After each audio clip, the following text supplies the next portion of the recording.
Hello friends, संकल्प study research में आपका स्वागत है। तो चलिए आज हम लोग एक नए टॉपिक और नए वीडियो के साथ देखेंगे कि आज क्या है आज के वीडियो में खास। तो जैसे कि हमारे पीछे जो है देख रहे होंगे कि इंडियन मैप टांगा हुआ है। हम बिल्कुल हट जाते हैं तो दिखाई देगा आपको कि इंडियन मैप टांगा हुआ है।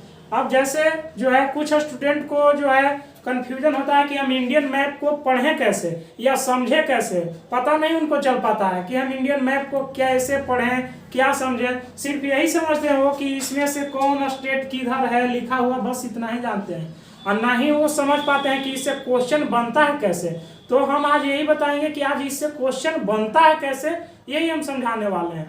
तो देखिएगा, सबसे पहले जो है हम लोग देखेंगे कि डायरेक्शन का ज्ञान मैप में जरूर होना चाहिए। डायरेक्शन जो है मेन इंपॉर्टेंट चीज है मैप का।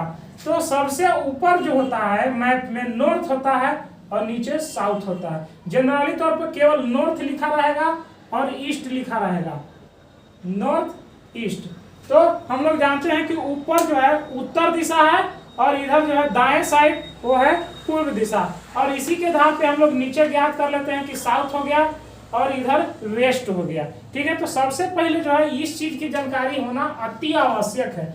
अब उसके बाद हम लोग जानते हैं कि आखिर भारत जो है नॉर्थ और ईस्ट में जो है यानी कि इसका जो है फैलाव कैसे है, अक्षांशीय और देशांतरीय। तो अक्षांशीय जब हम लोग देखते हैं तो यह जो है यहाँ लास्ट बिंदु है कन्याकुमारी।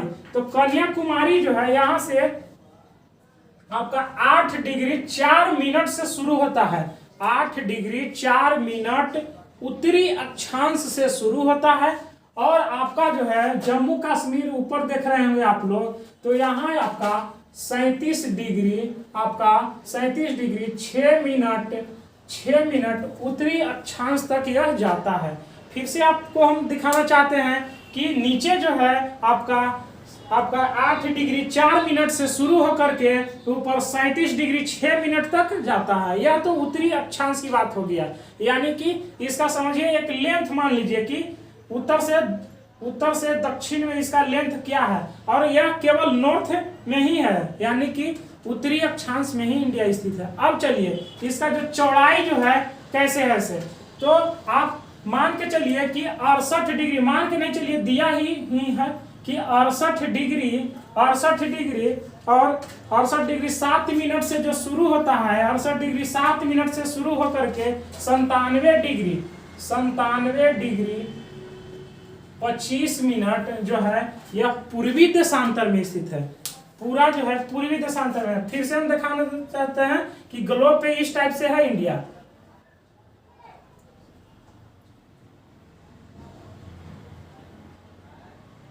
इस टाइप से इंडिया है, तो यानी कि उत्तर और पूर्व में स्थित है इंडिया।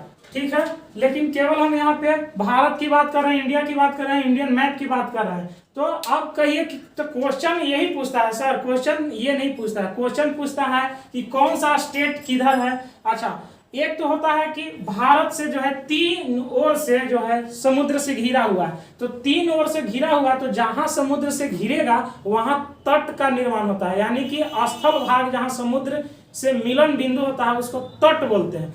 तो तट जो है भारत का तटवर्तीय लंबाई यानी कि पश्चिम बंगाल से शुरू होकर के और इधर में गुजरात तक जाता है, गुजरात तट तक जाता है। यह जो है भारत का जो है तटीय लंबाई हुआ।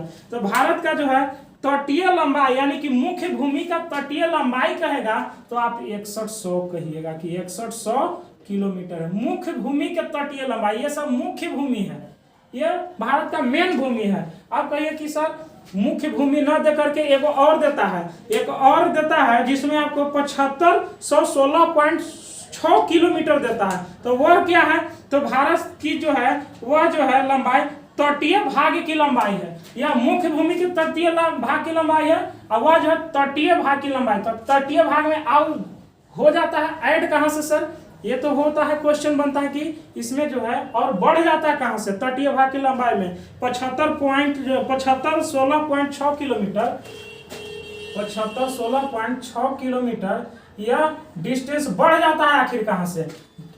और ऐसे देखते हैं कि भारत की मुख्य भूमि की तटीय लंबाई 6100 है।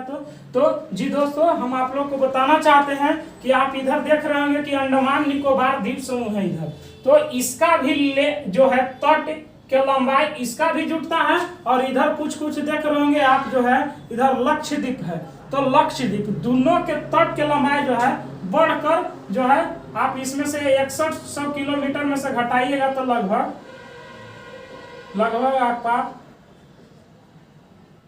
आपका लगभग 1416.6 किलोमीटर जो है आपका बढ़ जाता है। अगर जो ये दोनों को जोड़ दीजिएगा तो यही जो है तटीय भाग की लंबाई कहेगा तो 7516.6 किलोमीटर, और मुख्य भूमि के तटीय भाग की लंबाई कहेगा तो 100 किलोमीटर। आगे हम लोग देखते हैं कि सबसे ज्यादा आखिर समुद्र के तट लगता कहाँ है, तो यहाँ गुजरात के पास लगता है, गुजरात के पास, लेकिन दिखने में लगता है कि इतिसुन है, लेकिन जो है यह जो है टेढ़ा होने के कारण पता नहीं लगता है, यह टेढ़ा होने के कारण पता नहीं लगता है, एक्चुअल में काफी लंबा है, बहुत लंबा है गुजरात का तट। अब हम लोग आगे चलते हैं। अब पूछता है कि किस राज्य की सीमा कौन कौन सा देश से लग रहा है, क्वेश्चन ऐसे पूछता है। क्वेश्चन ये सब तो पूछता ही है, लेकिन क्वेश्चन अब पूछता है कि किस राज्य की सीमा जो है किस देश से मिल रहा है। तो सबसे पहले हम लोग ऊपर चलेंगे, तो ऊपर में अब आप लोग जैसे कि जानते होंगे कि जम्मू कश्मीर जो है अब जो है दो भागों में बट गया है, लद्दाख और जम्मू कश्मीर। तो पहले जो था जम्मू कश्मीर की सीमा जो है चीन के साथ साथ पाकिस्तान और पीओके सहित आपका अफगानिस्तान से भी मिलता था, समझ गए। लेकिन अब जो है दोनों को अलग हो जाने के कारण जम्मू कश्मीर की सीमा केवल और केवल पाकिस्तान से मिलता है। तो पूछेगा कि जम्मू कश्मीर की सीमा कितने देशों से मिलता है, तो केवल और केवल एक देश से, यानी कि पाकिस्तान से। अब क्वेश्चन कहेगा कि लद्दाख की सीमा जो है कितने देशों से मिलता है, तो लद्दाख की सीमा एक तो कि चीन से हो गया, इधर चाइना हो गया, इधर पाकिस्तान हो गया, और ऊपर में थोड़ा सा अफगानिस्तान से भी, यानी कि 3 देशों से लद्दाख की सीमा मिलती है। अब कुछ लोग कहेंगे कि तो पीओके वाला तो पाक में है, तो पाक में भले है दोस्तों, लेकिन वह जो है क्षेत्र तो मेरा ही है, कब्जा भले पाकिस्तान किए हुए है लेकिन क्षेत्र तो मेरा ही है, तो हम तो कहेंगे कि 3 देश से लगता है। अब हम लोग आगे चलते हैं। आगे चलने के बाद जो है जहां जहां से क्वेश्चन बनता है, मुख्य टॉपिक की मैं बात कर रहा हूं, सब बताने लगेंगे, वीडियो बहुत लंबा हो जाएगा। तो यहाँ पे आ जाइए सिक्किम। अब पूछता है कि सिक्किम की जो सीमा है वह कौन कौन सा देश से लगता है, तो सिक्किम की सीमा देखिए आपको पश्चिम में जो है नेपाल से लगता है, ये पश्चिम वेस्ट हो गया, पश्चिम में नेपाल से लगता है, अब पूरब में जो है ईस्ट में भूटान से लगता है, यहाँ पे भूटान आप देख रहे होंगे जैसे कि कैमरा में, और ऊपर में जो है चीन से लग रहा है, ऊपर में चीन से, यानी कि सिक्किम की सीमा जो है 3 देश से लग रहा है, और दक्षिण में जो है आपका पश्चिम बंगाल से लग रहा है। तो ये आप लोग देख लिए होंगे। अब देखिए, अब अगला क्वेश्चन पूछता है कि अरुणाचल प्रदेश की सीमा जो है कौन कौन सा देश से टच करता है, अरुणाचल प्रदेश की सीमा। तो अरुणाचल प्रदेश की सीमा जैसे कि आप देख रहे हैं दोस्तों कि पहला तो कि चाइना से टच कर रहा है, दूसरा जो है म्यांमार से टच कर रहा है। क्या अरुणाचल प्रदेश की सीमा कोई और देश से भी टच कर रहा है, तो जी दोस्तों एक और देश है जिसका नाम है भूटान, तो भूटान से भी जो है अरुणाचल प्रदेश की सीमा टच कर रहा है। तो पूछेगा कि अरुणाचल प्रदेश की सीमा कितने देशों से उसका सीमा मिलता है, तो बताना है कि 3 देश से, म्यांमार, उसके बाद आपका हो गया चाइना, उसके बाद हो गया आपका भूटान। आगे क्वेश्चन जो है, आगे क्वेश्चन बनता है कि म्यांमार की सीमा जो है कितने राज्यों को, भारतीय राज्यों को छूती है या टच करती है। तो हम लोग सबसे ऊपर से देखेंगे तो अरुणाचल प्रदेश, उसके बाद नागालैंड, उसके बाद मणिपुर और उसके बाद मिजोरम, यही 4 राज्य से जो है म्यांमार की सीमा मिलती है। कहिएगा कि त्रिपुरा होगा सर, तो नहीं, त्रिपुरा जो है 3 ओर से बांग्लादेश से घिरा हुआ है, इसीलिए त्रिपुरा नहीं होगा। ये आपका 4 जो है राज्य जो है म्यांमार से लगता है, अरुणाचल प्रदेश, नागालैंड, मणिपुर और मिजोरम। अब हम लोग आगे देखेंगे, पूछेगा कि मिजोरम की सीमा जो है कितने राज्यों या कितने देशों से टच करती है, कितने देशों से। पहले हम देश की बात करते हैं, तो मिजोरम की सीमा 2 देश से, एक म्यांमार से और दूसरा बांग्लादेश से। बांग्लादेश यहाँ तक फैला हुआ है, तो दूसरा बांग्लादेश से। मिजोरम की सीमा 2 देश, म्यांमार तथा बांग्लादेश।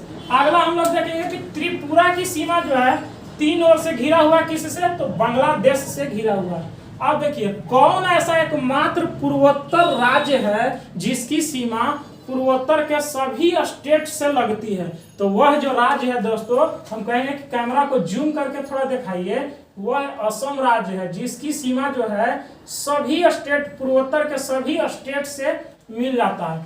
आप कहिएगा कि सर सब चीज तो बताइए दिए, लेकिन एक चीज नहीं बताया कि पूर्वोत्तर यानी कि 7 सिस्टर में कितना स्टेट आता है, कितना राज्य आता है। तो दोस्तों 7 राज्य आता है, जिसको में सिक्किम जो है नहीं रहता है। सिक्किम को छाटते हुए इधर के 7 राज्य होता है।